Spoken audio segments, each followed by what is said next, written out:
आम्ही आजच्या मननाकरिता निर्गमच्या 3ऱ्या अध्यायामध्ये एक ते एक ते 4 वचना 1 ते 5 वचन आपण वाचून पाहूया. निर्गम याचा 3रा अध्याय आणि 1 ते 5 वचन आपण पाहूया. Exodus chapter 3 and from versus 1 through 5. हा सुपरिचित असा आपल्याला शास्त्र भाग आहे. मोशेला झालेले पाचारण. मोशे आपला सासरा मिद्यानी याजक इत्रो याची शिरडे मेंढरे चारत होता आणि तो आपला कळप रानाच्या पिछाडीस देवाचा डोंगर होरेब येथवर घेऊन गेला. तेव्हा परमेश्वराच्या दूताने एका झुडपातून अग्निज्वालेत त्याला दर्शन दिले. त्याने दृष्टी लावली तर झुडूप अग्नीने जळत असून ते भस्म झाले नाही असे त्याला दिसले. तेव्हा मोशे म्हणाला, मी आता तिकडे जाऊन हा काय चमत्कार आहे, ते झुडूप का भस्म होत नाही ते पाहतो. ते पाहण्यास मोशे तिकडे वळला. असे परमेश्वराने पाहिले आणि झुडपातून देवाने त्याला हाक मारून म्हटले, मोशे मोशे. तेव्हा तो म्हणाला, काय आज्ञा. देव त्याला म्हणाला, इकडे जवळ येऊ नकोस. तो आपल्या पायातले जोडे काढ, कारण ज्या जागी तू उभा आहेस ती भूमी पवित्र आहे.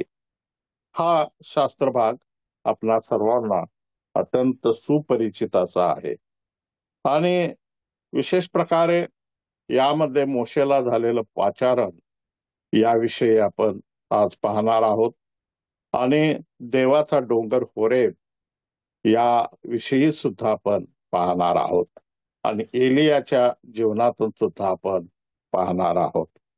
पहिली गोष्ट मोशेच्या संदर्भामध्ये, मोशे 80 वर्षाचा जवळजवळ आता झालेला आहे आणि आपल्याला ठाऊक आहे पहिले 40 वर्ष तो, सर्वांना ते माहित आहेत शास्त्र भाग, की तो फारोच्या राजवाड्यामध्ये वाढला.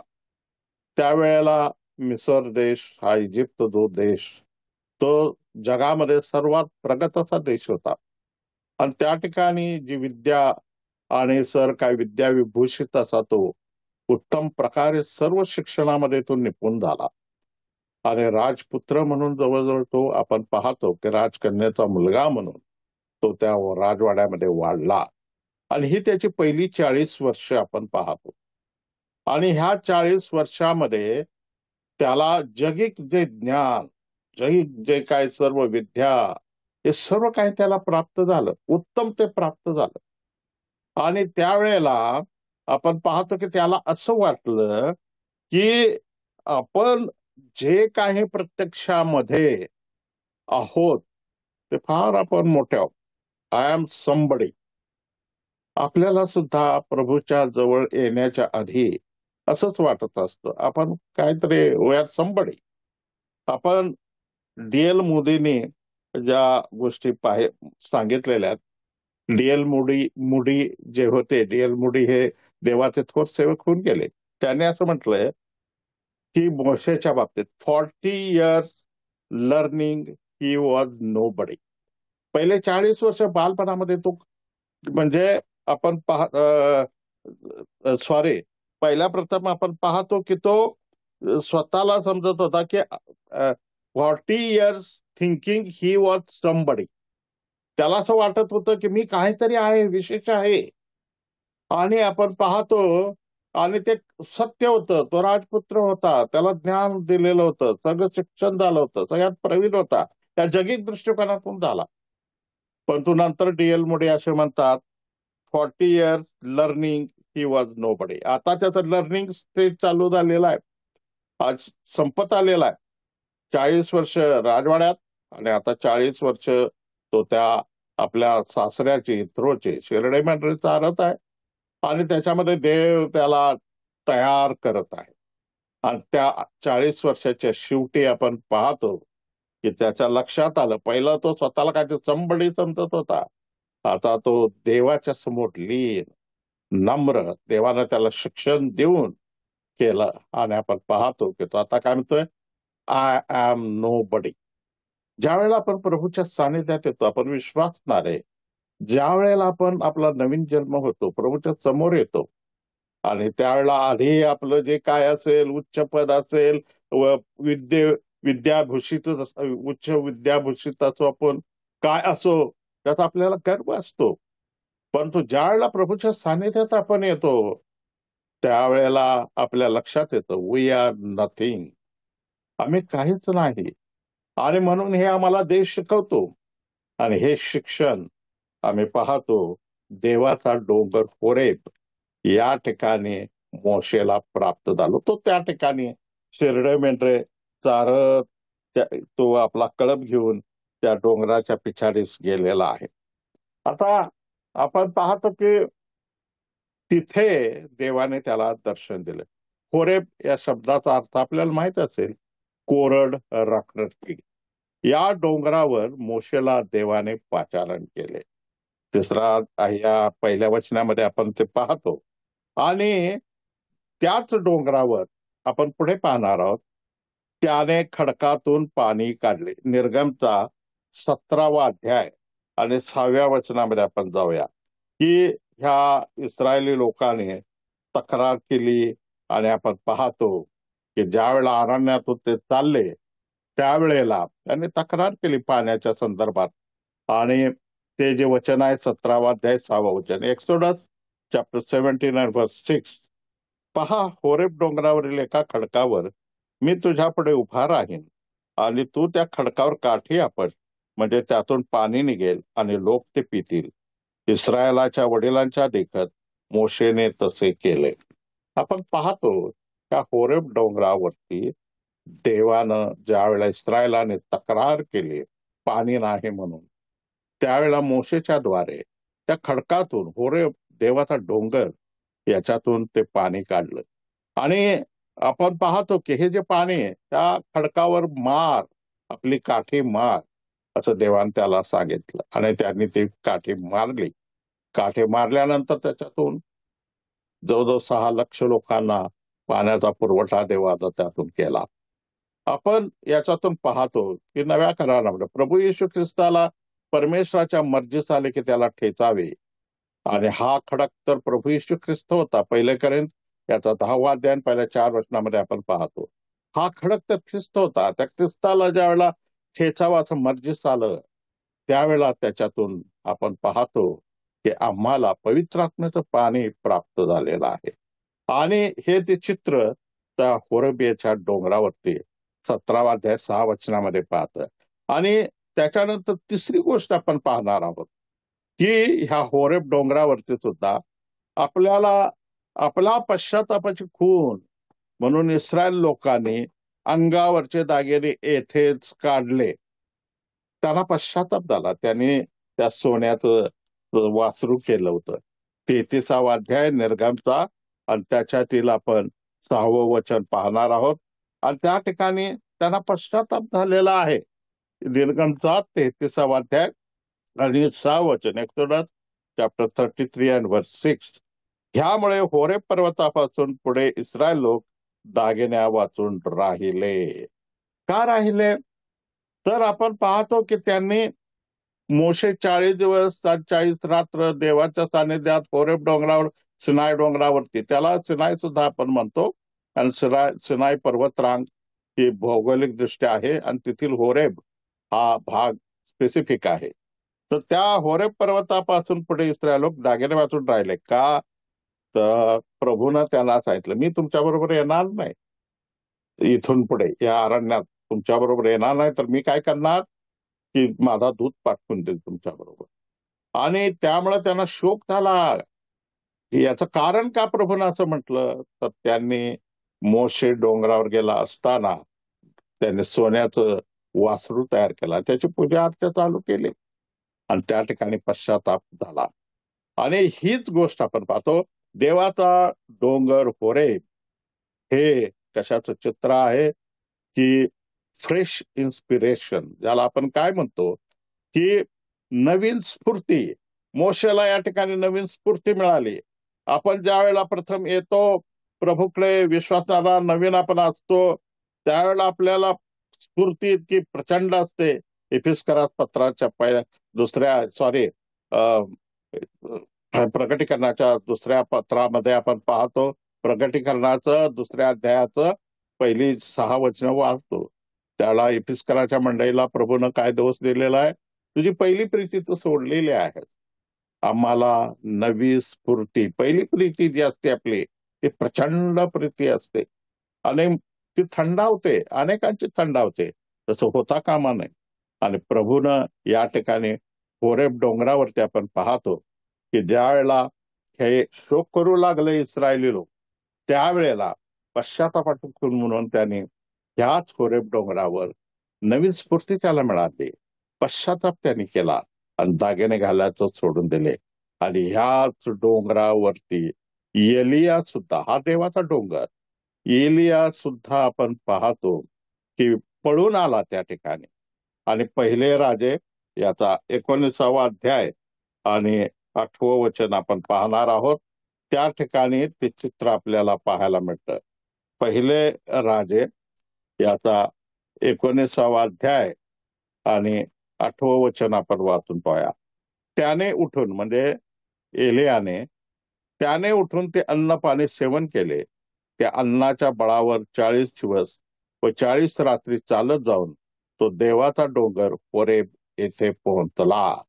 हा एलिया निराश, भयचकित झालेला, अशापर्यंत डिप्रेस झालेला, हा देवापासून पळून गेलेला आहे भीतीने. 12 तास आधीच त्यानं काय केलं होतं माहित आहे का? की 450 बाल संदेश त्यांचा वध केला होता. एकटा तो होता अहाब राजाच्या समोर, पण त्यानं एवढ्या लोकांचा वध केला होता. पण जेव्हा इजबेलीनं 19व्या अध्यायाच्याच या दुसऱ्या वचनात आपण पाहतो की त्याला धमकी दिली, त्याला 3ऱ्या वचनात आपण पाहतो हे ऐकून एलिया जीव घेऊन पळाला. ही गोष्ट आपण पाहतो. त्या ठिकाणी देवानं त्याला दर्शन दिलं. एलियाची गोष्ट आपण नंतर पाहणार आहोत. आता मोशेच्या बाबतीत आपण पाहिलं, पहिली गोष्ट 40 years thinking he was somebody, आणि त्याच्यानंतर आता 80 वर्ष झालेले आहेत. त्याला डोंगरावरती प्रभून दर्शन दिलंय आणि पाचारण केलंय. 40 years learning he was nobody. त्याला लक्षात आला, पण प्रभूच्या जवळ जेव्हा येतो आम्ही कोणीच नाही, त्याची जाणीव होती. ती जाणीव त्याला झाली आणि त्यातून आपण पाहतो की त्यानं काय म्हटलं माहित आहे का? बऱ्याच गोष्टी तो त्या ठिकाणी बोललेला आहे आणि त्या कोणत्या? स्वतःचे उणे पण तो सांगत आहे. पहिली गोष्ट आपण पाहतो की तो यादीच वाचतोय त्या ठिकाणी. आपण एक प्रकारे म्हणूया. पहिली गोष्ट म्हणतोय, माझी क्षमताच नाहीये, मी लोकांना मिस्र देशातून बाहेर काढेल. 3रा अध्याय 11 वचन, एक्सोडस चॅप्टर 3 and verse 11. त्या ठिकाणी तो काय होतं? तेव्हा मोशे देवाला म्हणाला, फारोकडे जाऊन इस्रायल वंशजांना मिस्रातून काढून आणणारा असा मी कोण? मी कोण? तो काय पाहते? लॅक ऑफ कॅपॅबिलिटी, मी उणा आहे. दुसरी गोष्ट काय म्हणतोय माहित आहे का? की त्याच ठिकाणी की लॅक ऑफ मेसेज, 3रा अध्याय आणि 13 वचनामध्ये. तेव्हा मोशे देवाला म्हणाला, पहा, मला तुमच्या पूर्वजांच्या देवाने तुमच्याकडे पाठवले आहे. असे मी इस्रायल वंशजाकडे जाऊन त्यांना सांगितले असता त्याचे नाव काय असे ते मला विचारतील, तेव्हा मी त्यांना काय सांगू? मला प्रत्यक्षामध्ये माझ्याकडे काय संदेश आहे? माझा संदेश काय नाही आहे इस्रायल लोकांना द्यायला. मी काय सांगू त्यांना? असं तो म्हणतोय. हे उणे पण त्याला कळालं. तिसरी गोष्ट आपण पाहतो की लॅक ऑफ ऑथॉरिटी, त्याला स्वतःच्या अधिकाराबद्दल संशय आला. मी उणा आहे त्याच्यामध्ये. आणि तो काय म्हणतोय? 4था अध्याय 1ल्या वचनामध्ये तो म्हणतोय, तेव्हा मोशेने उत्तर दिले, पण ते माझा विश्वास धरणार नाही, माझे म्हणणे ऐकणार नाही. ते म्हणतील परमेश्वराने तुला दर्शन दिलेच नाही. म्हणजे तो मला अधिकारच नाही असा तो त्या ठिकाणी देवासमोर रडगाणं गात आहे. नंतर आपण चौथी गोष्ट पाहतो, लॅक ऑफ इलोकन्स, मला बोलायला येत नाही प्रभू. आणि हीच गोष्ट 4था अध्याय 10व्या वचनामध्ये, तेव्हा मोशे परमेश्वराला म्हणाला, हे प्रभू, मी बोलका नाही, पूर्वीही नव्हतो, व तू आपल्या दासाशी बोललास तेव्हापासूनही नाही. मी तर मुखाचा जड व जिभेचाही जड आहे.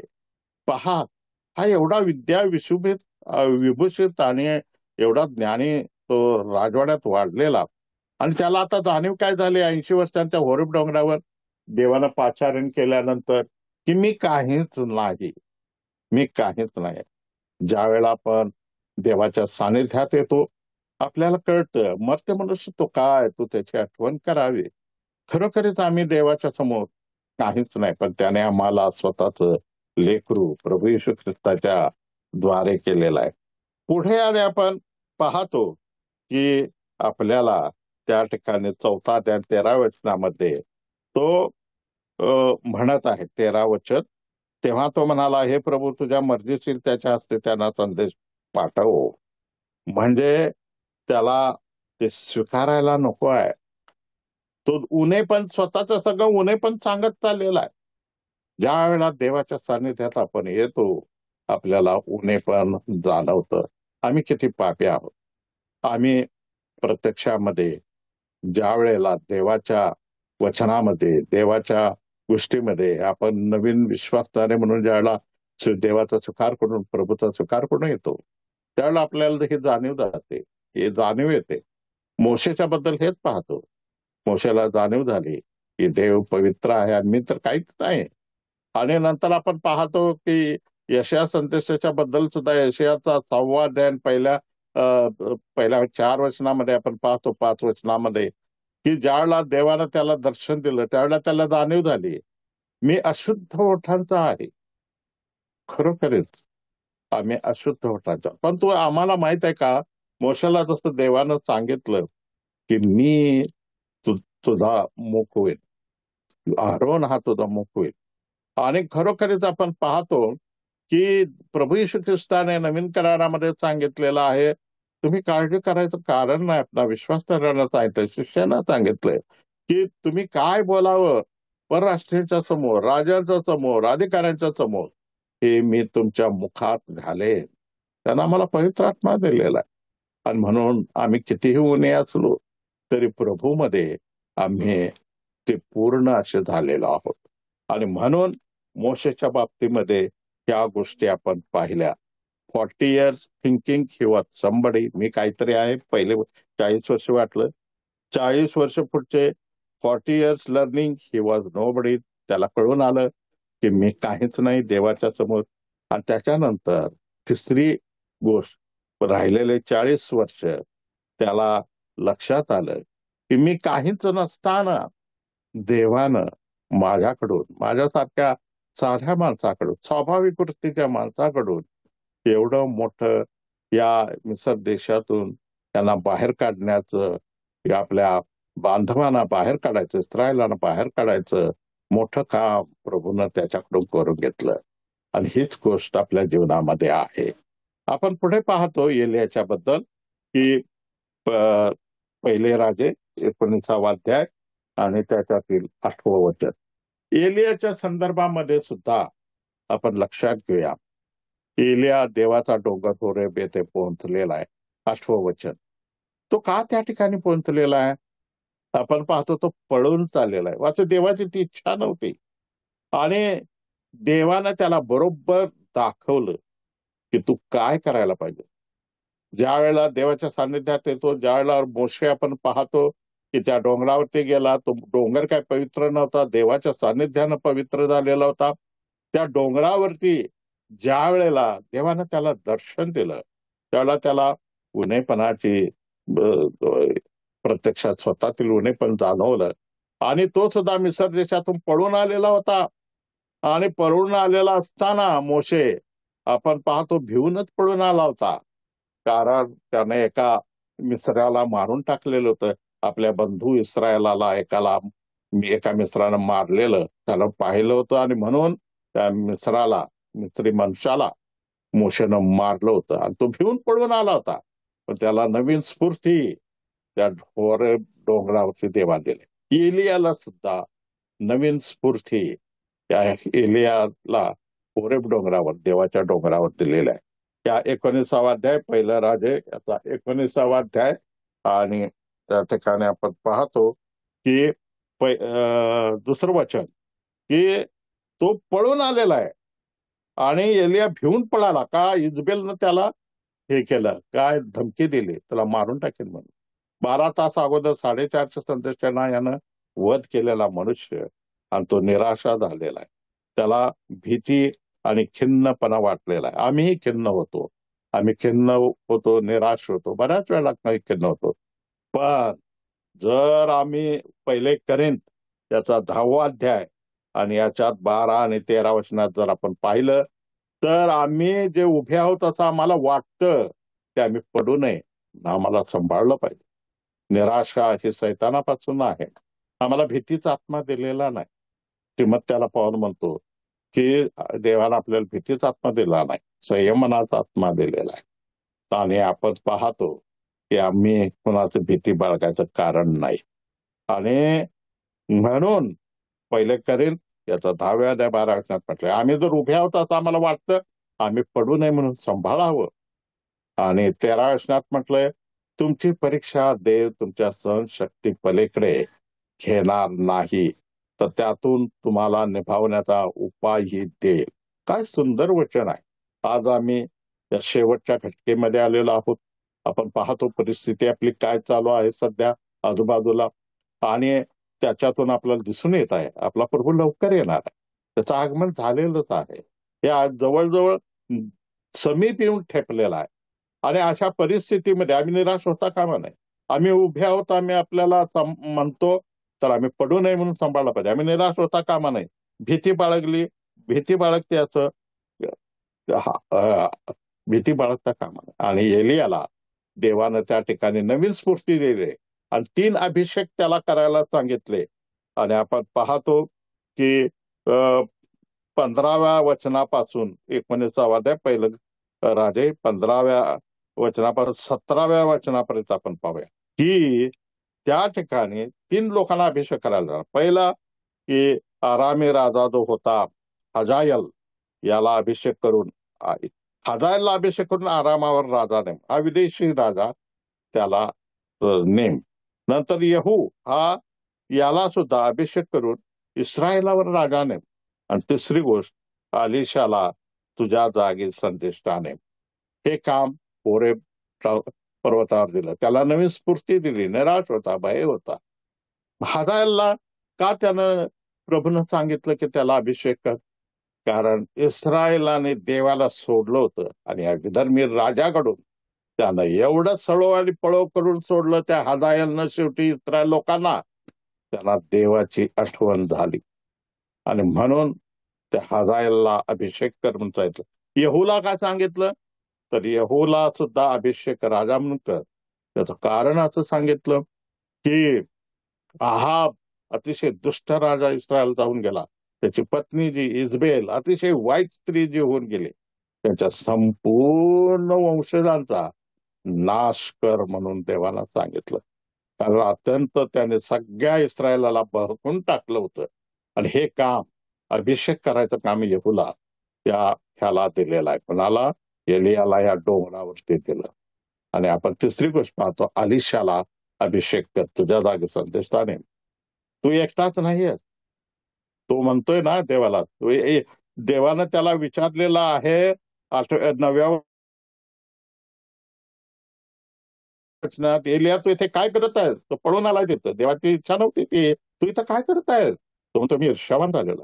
खरोखरच तो ईर्ष्यावान झाला होता. देवाच्या गौरवासाठी लोकांनी देवाकडे वळावं म्हणून. आणि त्याला वाटत होतं मी एकटाच आहे. आम्हाला ही ईर्ष्या असली पाहिजे की आम्ही एकटे नाहीये, आम्हाला देवाची स्वार्थ टाकायचा आहे. आणि खरोखरच देवानं आमची निवड जगाच्या स्थापनेपूर्वी केलेला विश्वासणाऱ्याचे इफिस्करात पत्र याच्या पहिल्या 6 वचनामध्ये आपण ते पाहतो. आमची निवड, मोशेची निवड देवानं केली.